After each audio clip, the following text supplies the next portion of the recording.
just made it to my hotel in Brisbane. This is nice. This is a really nice hotel. It was a brutal day of traveling. My flight got canceled to Dallas, so then I had to fly to LAX, and then Sydney, and then Brisbane, even though I'm going to Sydney later in the week. But no, it was good. I'm glad I'm here. I'm sick of sitting. I'm sick of airports. The only thing I have planned is I'm going to go to the koala sanctuary today. So that should happen later. I'm just exhausted already, and it's only 11 a.m. So I need to figure out how to stay awake.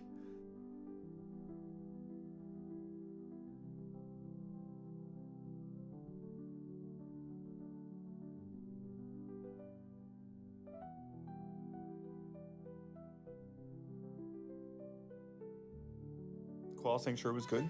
It was essentially like a zoo. There were kangaroos that you could feed. So there were kangaroos. You just walked into this huge area that was fenced in, and you could just walk up and hand feed kangaroos. The koalas, you just got to pet the koalas. It was great. There was more koalas there than I could probably count, because every few feet there would be another like koala sanctuary part. And they had a really cool area where they researched different diseases and stuff to try and cure the koalas. But overall, I would say that was a 10 out of 10. The best part is I wasn't even expecting to go there. The only reason I went there is because I couldn't hold a koala at the Brisbane Zoo like I originally planned. So I was like, well, at least I'll pet a koala. But it was a great experience. I would highly suggest it if anyone goes there. But yeah, it was just a mini zoo. So a few days have passed. Let's see, what did I do? Sunday, I met up with my friends from RuneScape, which is really cool. It's always nerve-wracking meeting up with people that you've known for years, but also have never known, like never met. But we all got along well, so I think I'll see them this weekend when I come back to Brisbane. Yesterday, I went to the zoo. The zoo was actually incredible. Like, I've been to good zoos in like St. Louis and other places in the States, but nothing really measures up to the Irwin Zoo. Like, it was just actually phenomenal. The best thing was you can meet and interact with almost any animal at the zoo. And then the enclosures didn't feel like they were in captivity. Like, even though obviously they're in captivity and obviously it's a zoo, they were massive. Like, the zoo didn't have that many animals. When I looked at the map, I was like, oh, this is a small zoo. Like, St. Louis has so many more animals. But to walk from one enclosure to another, there would be signs that would say 15-minute walk, 20-minute walk, because the enclosures are so big to give those animals the space they need. And then, again, you can interact with all of them. So I got to pet a tortoise. So you pet its shell, and it was like a 47-year-old tortoise, and the whole time they're telling you facts like, oh, these tortoise, like, they don't mate till they're 50, they live like over 100, like it takes them literally 50 years to mature. And it was cool. Like, they know all these facts, and everyone there was so nice. And then I saw Robert Irwin, so Steve's son. He does the crocodile show every day still. So they have 3 crocodile ponds, and he kind of like taunts and gets the crocodile to pounce whenever he has a pig leg. And it was really cool. Like, he sounded exactly like his dad. Which is about as big as modern day crocs will get. He's a beautiful boy. Hey, big lad. Now, he was actually rescued from the wild. He was getting a bit too close to people's cattle, and people didn't like that. And often, if a croc's getting too close to people or livestock, well, they end up meeting an untimely end. And you could see the passion, and Steve's wife, I forget her name, she was there as well. His daughter, I didn't see her, but it was beautiful. It was fun. It was exciting. It was great. It was the best zoo I've ever been to. Definitely worth going to if you ever go to Australia, because there's nothing better than that zoo in the world, I imagine.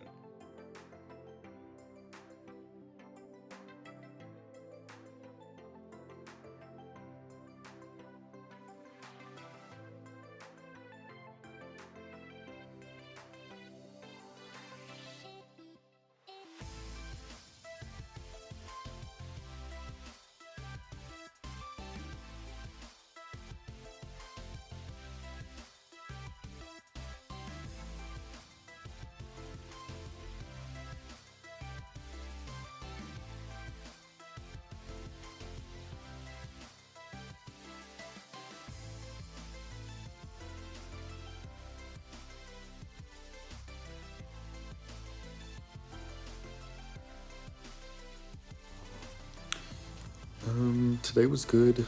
I went surfing, which was a lot harder than I thought it was gonna be. I'm really sunburned. Hair's really curly from the salt water. Yeah, I could stand on the board, but I kept like holding onto the edges, and then it would throw you off, or I don't even know, like you have to put your foot in a certain spot, and I wasn't putting my foot there, and I just kept getting launched, but it was cool. I didn't hate it like scuba diving, so I think in the future when I go places, I'll definitely try surfing more and go more places I can surf. Maybe when I go to Mexico or something next year, I'll go surfing. But it was great. It was fun. There was a lot of different people there. A lot of them really picked up on it, and I did not. But it's all about timing, so I kept doing it at the wrong points, which would throw me. Yeah, I think tonight I'm gonna actually go out to bars and do stuff, just because I've been so jet lagged up until today.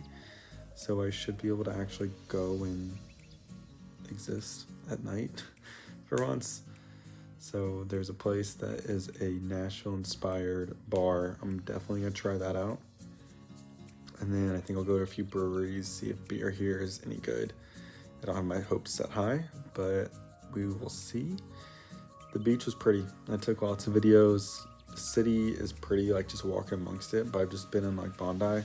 So I'm gonna go to Sydney tonight, like the actual Sydney city where the opera house and stuff is, and see if that is better, worse, which one I prefer. And then tomorrow will probably just be another beach day. But yeah, I am pretty excited.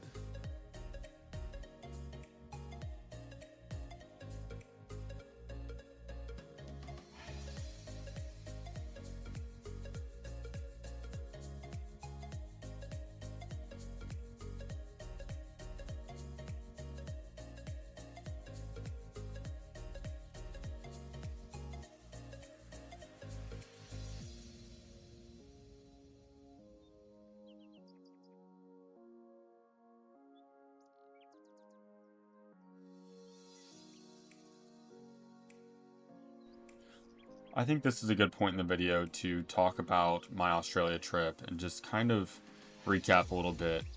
I never thought I would get to do a trip like this. When I was 19 years old, I started playing a game, and I met a lot of people through this game that lived all over the world. The farthest place was Brisbane, Australia. I always told myself that one day, I was going to make that trip when I got the opportunity, but I never thought it would happen. I was 19. I wasn't really doing much with my life. And to actually have it happen, to sit down with my friend Shay and eat dinner with his family, and to get brekkie with people, and I don't know, just to hear the Australian words and live in their culture for a week, it's something that you just can't compare it. It's an opportunity I never thought I would have. And if Australia isn't on your list, I hope that maybe this video just adds it to it, because man, this country is beautiful, and this was one of the most incredible places I've been in my entire life.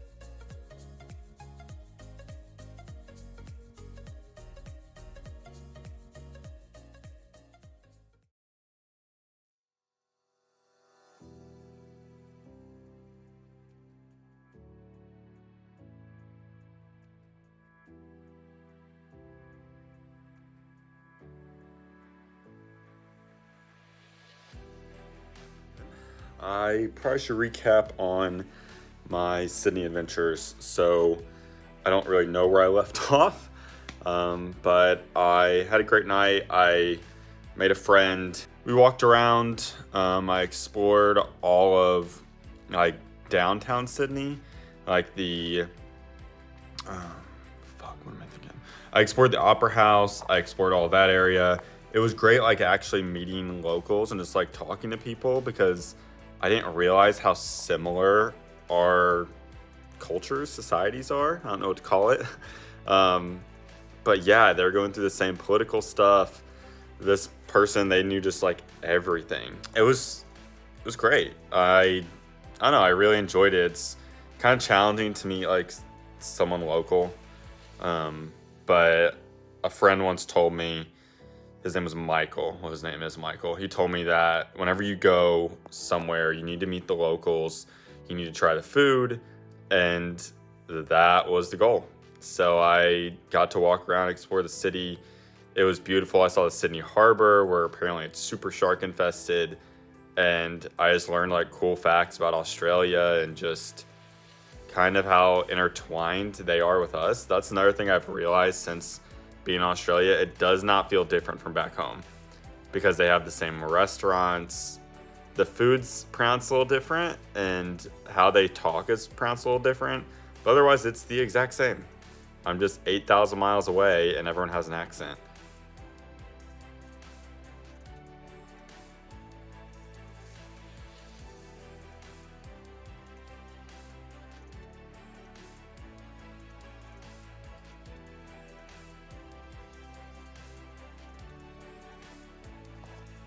The plan tonight is I am going to go out with all of my friends from my game.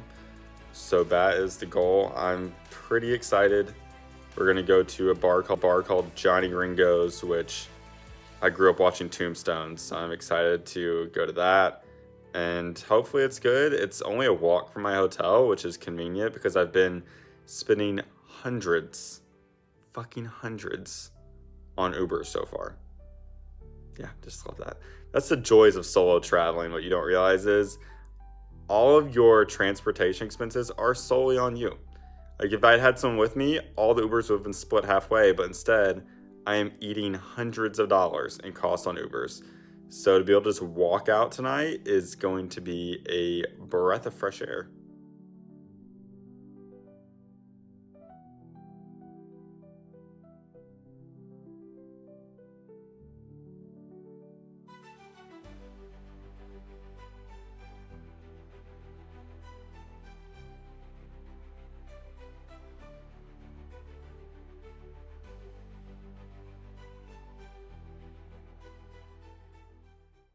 I would like to touch on the fact that mom was saying that, oh, I need companions, I need a girl every time I travel. It's like, no, like, I came here by myself to do stuff by myself, and I was thinking of a Matthew McConaughey thing where he talks about how he takes these trips and discovers himself, and the first few days of trip are rough. And the first few days of my trip have been rough, which is real. It's been a thing where the jet lag is a lot, the sleep schedule is a lot. Like it's been so much, but then you sit along the beach and you take out your AirPods and you just listen to the sound of the water and you start to figure your shit out. Like I sat there and my phone is blowing up with work messages, right? And I'm just thinking, like, oh my God, I have to come back to work to 400 emails. Like at one point, I wish I could have just muted my work group chat because I woke up, because of time zone difference, to 16 messages. And I'm just sitting there stressing about it when I'm in another country. And then I just thought to myself, like, just listen to the water, man. Just listen to the water, relax. Like, I didn't fly 8,000 miles to worry about work. Like, let me just exist. Let me just exist and be me. And that's, I think, even though that was yesterday in my trip, which is halfway into my trip, I'm not Matthew McConaughey. I don't have the privilege of 27 days off if I want. It still was a turning point where I was like, this is what I work for, to relax and have a moment. And that's what it's all about. I think that's the difference between being alive and actually living. And up until that moment, I had just been being alive in my trip. And then once that shifted, I think, okay, now it's time to live.